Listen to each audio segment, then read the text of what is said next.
And a health alert to pass along to you this noon. A disease that was considered all but eliminated in this country is making a comeback. The Centers for Disease Control is reporting that the number of measles outbreaks is on the rise. Jennifer Mullen explains what's behind the increase.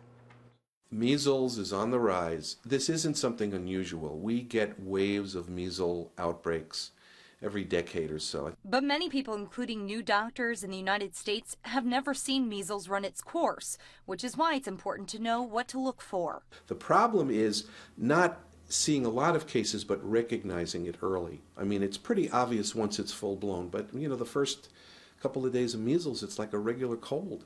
It may start with a runny nose, maybe even a fever, but the signature, an incredibly itchy and splotchy red rash.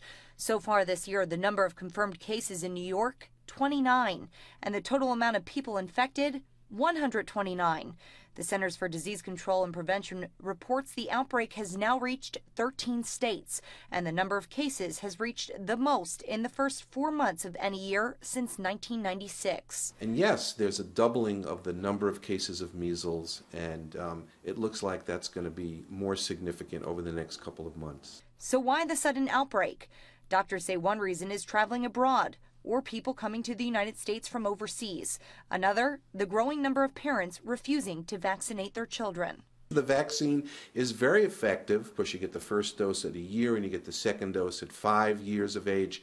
It's 99% effective. So there are a few people in the world that have only gotten one dose because they were too old at 1989 to get the second dose. If you are one of those individuals, doctors tell me you're going to want to consider a second dose, especially if you're a student, if you work in a hospital or a medical facility, plan on traveling, or plan on having a baby. Reporting for CBS 6 News, I'm Jennifer Mullen.